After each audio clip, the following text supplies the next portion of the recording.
한번 고백합시다. 복받기에 합당한 그릇으로 빚으시는 하나님. 복받기에 합당한 그릇으로 빚으시는 하나님. 아멘. 복받기에 합당한 그릇으로 빚으시는 하나님. 여러분, 고철 덩어리가 있어요. 고철 덩어리 1kg가 있다 칩시다.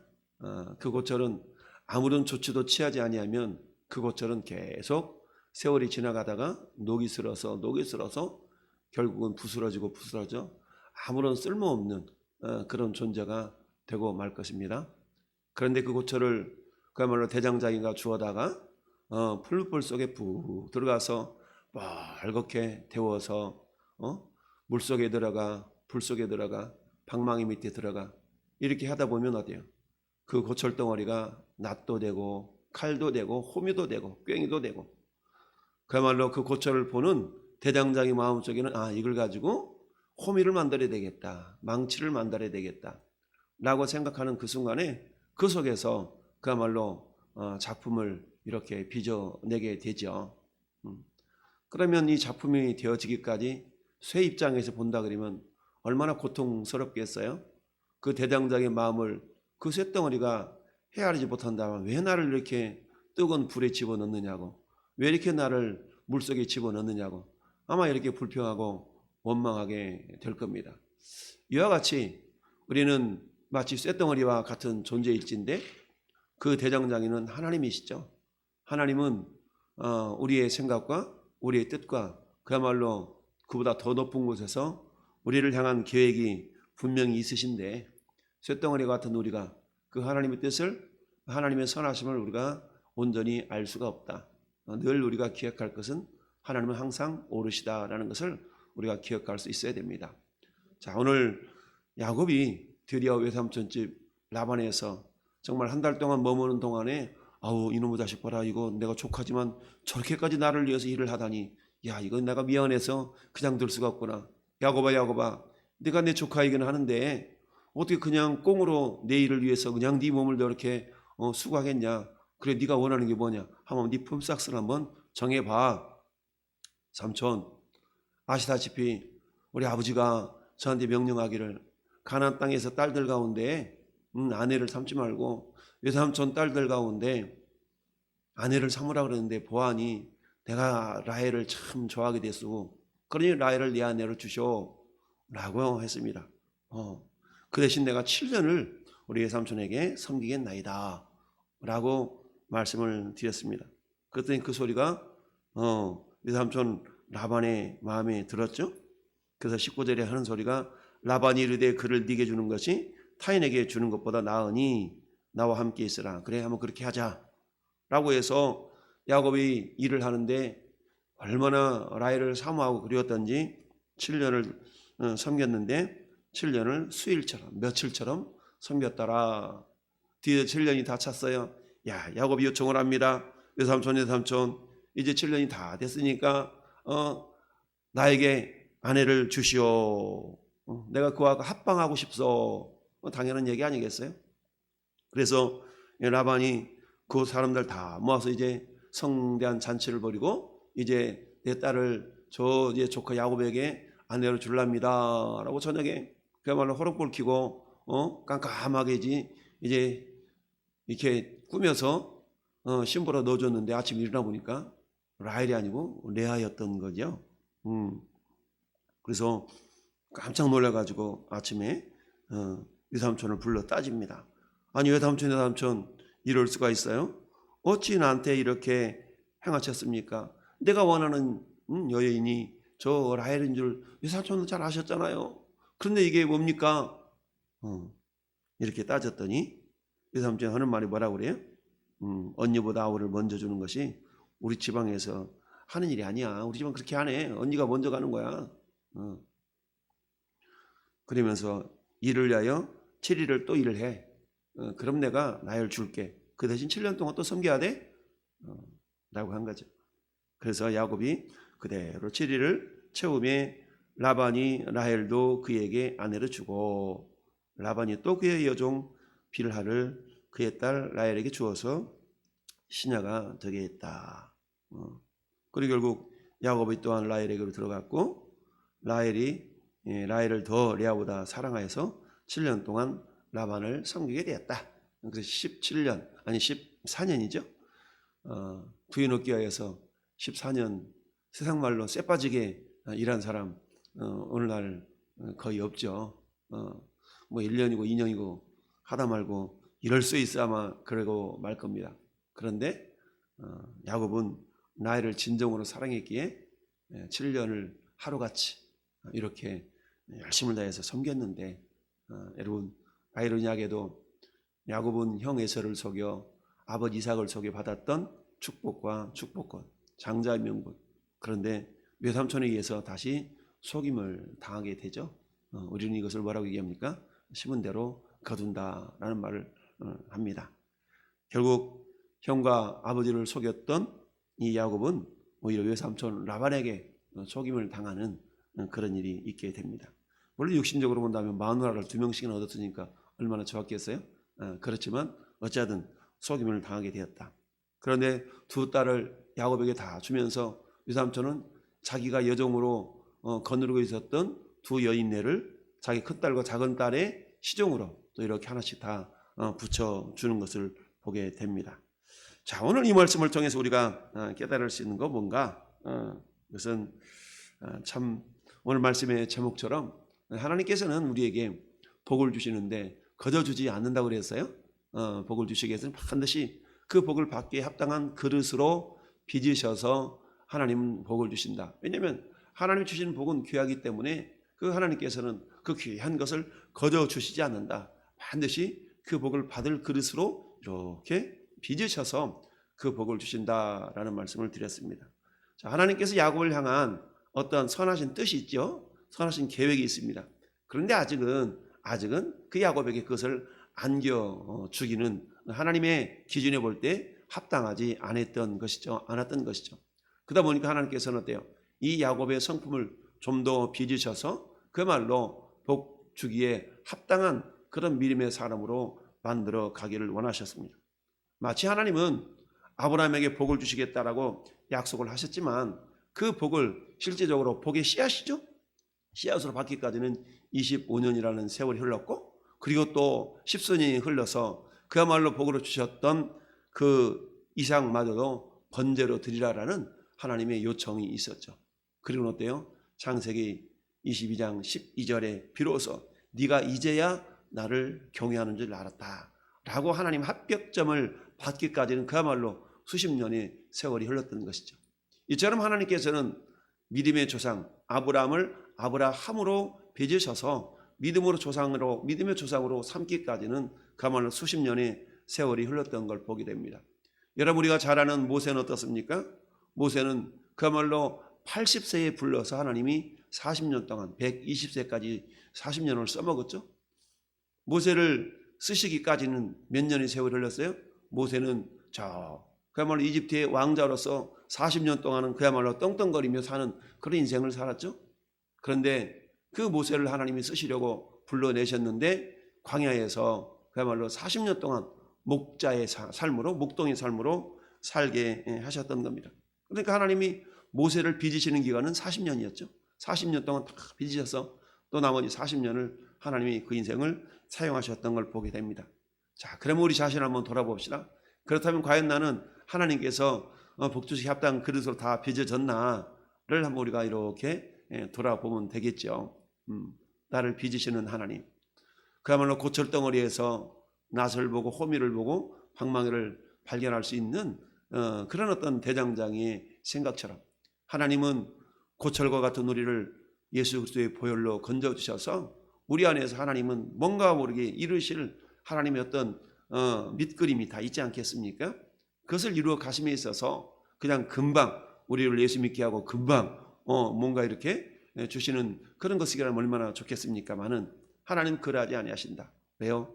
하나님이 주시는 복은 너무 귀하고 너무 값진 것인데 그것을 아무리 준들 우리가 그 가치를 알지 못한다면 여러분, 손쉽게 들어온 그런 물질이나 손쉽게 들어온 어떤 일들은 우리가 귀하게 여기지를 않잖아요. 내 땀이 들어가고 그야말로 내 수고가 들어가야만이 그것을 귀하게 여길 수 있었던 것처럼 여러분, 야곱이 7년 동안 또한 7년 동안 해서 14년 동안 그 수고에서 얻은 그 라헬에 대한 사랑이 얼마나 컸겠습니까? 자, 그 사랑이라는 것은 죄가 들어오기 이전에 아담이 하와를 향한 이는 내 살 중에 살이요 내 뼈 중에 뼈로다 라고 할 만큼 그 사랑의 모습이 아니었겠습니까? 여러분, 우리가 아가서를 보면 아가서는 어때요? 솔로몬의 러브 스토리지만 아가서는 교회를 향한 예수님의 사랑의 이야기라고 말씀드렸죠. 사랑하는 자 일어나 함께 가자. 일어나 함께 가자. 얼마나 그 구구절절한 사랑의 메시지가 아가서 가운데 담겨져 있습니까? 우리 주님이 교회를 향한 그 사랑이 그렇다는 얘기입니다. 근데 오늘도 어때요? 우리는 무덤덤하게 우리의 신랑 되신 예수님은 당신의 신부되는 교회를 사랑하고 있지만 우리는 한눈 팔며 살잖아요. 우리 주님, 우리를 사랑하신 그 주님을 나의 신랑, 나의 예수님이 나를 이렇게 사랑하시는데 그럼 나도 그 주님을 이렇게 사랑해 드려야 되는데 라는 그런 마음보다는 어때요? 우리는 오히려 내 뜻과 내 마음의 만족을 위해서 한눈 팔며 살아가는 경우가 많은 것을 보게 됩니다.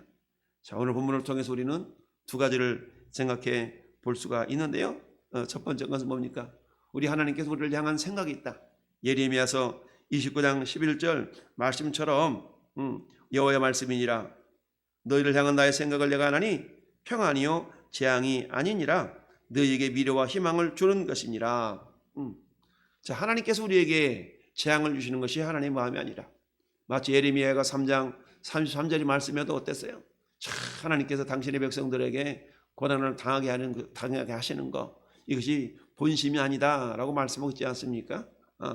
하나님은 고난을 통해서 우리가 허락하신 그 고난을 통하여서 뭔가 하나님 원하시는 그 그릇으로 빚어가기를 원하신다라는 얘기죠.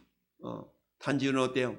우리에게 고난이 닥칠 때에 왜 나만 겪는 고난이냐고 라는 그런 복음성의 가사도 있는데 하나님 왜 나만 이렇게 고난을 주십니까? 라고 원망하고 불평할 것이 아니라 하나님이 지금 나를 빚어가고 계시는구나 라고 우리가 이걸 믿음으로 긍정적으로 생각할 필요가 있죠. 그러면서 고린도전서 10장 12절의 말씀처럼 하나님께서는 우리에게 감당할 시험 밖에는 너에게 그 고난이 당한 것이 없다. 하나님은 너에게 고난 당할 쯤에 피할 길을 내사 너희는 능히 감당하게 하신다. 그러니까 우리에게 당한 어떤 역경과 시련과 고난이 할지라도 그걸 통해서 첫째, 하나님은 고난이 목적이 아니다는 것.